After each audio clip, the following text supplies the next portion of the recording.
Welcome to the bonus Snow White discussion of numbers in fairy tales. While I am using Snow White as a springboard for this discussion, knowledge of the tale isn't necessary to understand the bulk of what I'm going to be discussing here. I'm going to talk about 4 numbers that show up so frequently in fairy tales, I consider them to be fairy tale motifs. 3, 4, 7, and 12. Now, 3 of these numbers show up in Snow White. Most obviously, of course, 7 because of the 7 dwarves, but you also have the 7 hills you have to traverse to get to the dwarves, and Snow White is 7 years old when her beauty surpasses that of the queens. 3 shows up a couple of times when, first, the queen tries to kill Snow White using the stays, the comb, and the poison apple.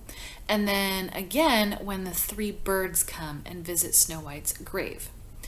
When you add the huntsman's attempt on Snow White's life, then you have 4 attempts total.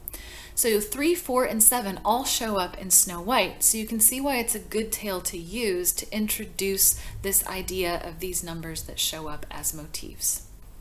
For each of these numbers, I'm going to tell you what they symbolize, give you an example or 2 of them found in fairy tales, and then some examples outside of fairy tales across cultures, because I believe that these numbers show up so frequently in fairy tales because they show up so frequently outside of fairy tales in our collective consciousness.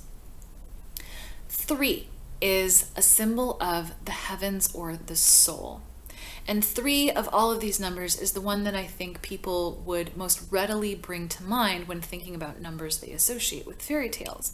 Because you probably are already thinking of Goldilocks and the 3 bears, or the 3 little pigs, or the 3 billy goats gruff, maybe the 3 wishes that come from genies, or some people just think of 3 as a magic number because they listen to Multiplication Rock.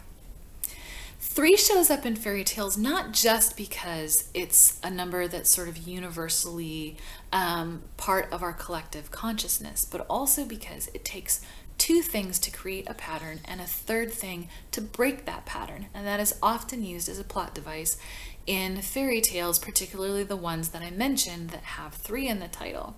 So Goldilocks, for example, right? So the porridge is too hot or too cold, so you have 2 examples of it not being quite right, and then the 3rd time it's just right. Same thing with the chair and the bed. And same concept again with the 3 little pigs. Outside of fairy tales, when we're thinking of examples of 3 as a significant number in different cultures, particularly when we think about it being associated with the heavens, we probably are first going to think of the Trinity in Christianity. But it doesn't stop there. In Christianity, you also have these 3 remain: faith, hope, and love. Going back in time in Western civilization to Greco-Roman mythology, you have the 3 fates, the 3 gorgons, the 3 heads of Cerberus.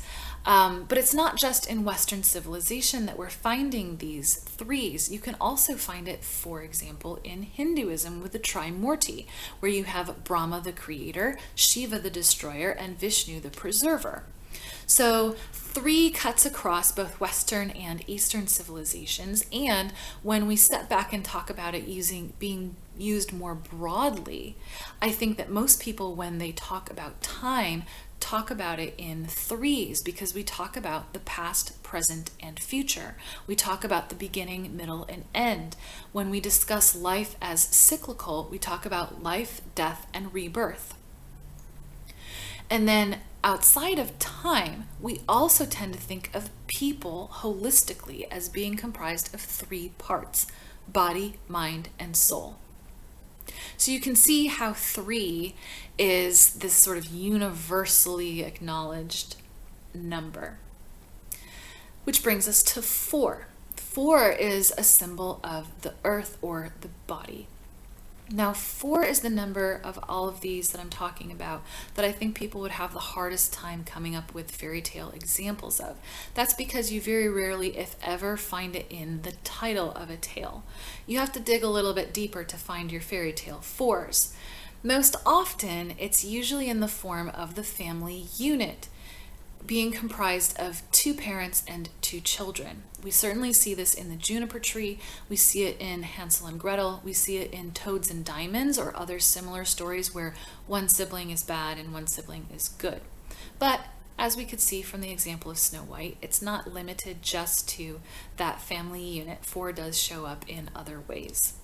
Outside of fairy tales, it's probably a little bit easier to come up with some quick examples of 4 when we think about the 4 cardinal directions, and of course the winds that we name after those, and talking about the 4 corners of the earth.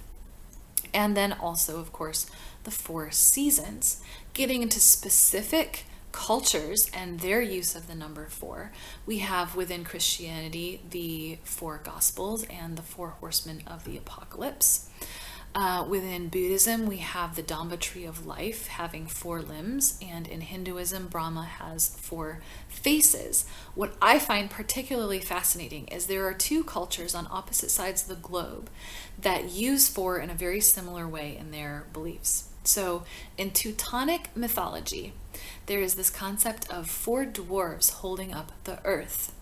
And in Mayan mythology, there's an idea of 4 giants holding up the heavens. So a very similar concept that is created by 2 very different cultures on opposite sides of the globe. And I think that that speaks to the universality of the number 4, as well as the other numbers that I'm talking about here. Now, what I do want to mention at this point is this is not a video about numerology. I do not believe that numbers possess any sort of like mystical qualities. You can't use them to divine anything, but numbers can be powerful symbols, and that's what I'm talking about here. So that brings us to 7. And if you are mathematically inclined, you may already have been anticipating why 7 and 12 would show up if 3 and 4 are important. And indeed, 7 is a combination of the 3 of the heavens and the 4 of the earth to create a symbol of the universe. 7 and 12 both tend to be symbols of a completeness or a totality. Within fairy tales, of course, we've already talked about Snow White and the 7 Dwarves, and it shows up in other stories as well in the titles. Outside of fairy tales, 7 might be the number that people could find the most examples of quickly off the top of their heads. Given that we have, of course, the 7 days of the week, we have 7 continents, we have the 7 musical notes, we have the 7 seas, which was a phrase used by several different ancient cultures to talk about the totality of the world's oceans. And thinking about the 7 seas might bring us back to thinking about fairy tales when we remember Sinbad the Sailor and his 7 voyages. Into more specific cultures and their use of the number 7. Within Christianity, of course, we have the 7 deadly sins and the 7 cardinal virtues, as well as the 7 sacraments. You have in Buddhism the 7 steps of Buddha, and in Hinduism the 7 jewels of the Brahman. So again, 7 pretty universal. You have even a 7-headed dragon that appears in Indian, Persian, East Asian, and Celtic cultures. And thinking about 7-headed dragons then might also bring you back to the Bible in all of the ways that 7 shows up in the book of Revelation. And that brings us to 12, which, like 7, is a combination of that 3 and that 4, only this time obviously multiplying instead of adding them. And as a symbol of totality, it's more specifically a symbol of governmental perfection. And that will become pretty clear when I start talking about the 12s that happen outside of fairy tales. But first, a couple of examples from fairy tales. For me, the first thing that comes to mind is the 12 Dancing Princesses, because it is one of my favorite fairy tales, and it's definitely one that I'm going to be covering in a future video. 12 also shows up in Sleeping Beauty. At the very beginning, the trouble all starts because the king and the queen only have 12 plates, so they only invite 12 fairies, and it's that 13th fairy that doesn't get the invite who crashes the party, and Disney later names Maleficent.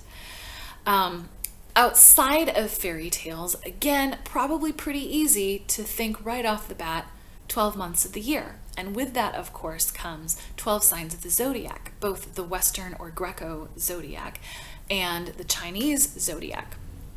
But we also have, for example, 12 days of Christmas. We have the 12 tribes of Israel. We have the 12 disciples. We have 12 members of the Council of the Dalai Lama. There are 12 descendants of Ali in Islam. And depending on what source you're looking at, there are 12 Knights of the Round Table. There are lots of different sources where we get Arthurian legend from. Many of the sources, when they give a number, it is some multiple of 12. But 12 is one that is listed in one of the oldest sources. You also have 12 gods and goddesses on Mount Olympus. And if you look at most, if not all of these examples, we're talking about some sort of governing authority. So obviously, if you're talking about a council, you're talking about a group of gods and goddesses, you're talking about the Knights of the Round Table, right? This is governmental perfection. These are the people who have some sort of authority. They're the people who are in charge. And in fact, it is this 12 of the 12 disciples that leads to our modern jury system of 12 jurors. So you can see how 12, like the other numbers, shows up across cultures and is symbolic of something. And there's a reason why it shows up so frequently in our tales. Now, these are obviously only just a few examples of ways these numbers show up.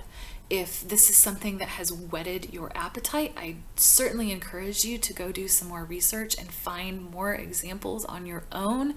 I believe someone actually wrote a book about all the ways 7 shows up in the world. I haven't read it, so I don't know if it's just a reporting of the ways that it shows up or if it delves into some weird numerology stuff. So I can't speak to that, but certainly there are definitely people who have done research on these things, and there's information that you could find, I'm sure, very easily just by starting with a Google search. At the very least, I hope that this gets you thinking about these numbers or looking for these numbers when you are reading future fairy tales. Give us a like if you liked this, subscribe to get more videos, and until next time, I wish you a very happily ever after.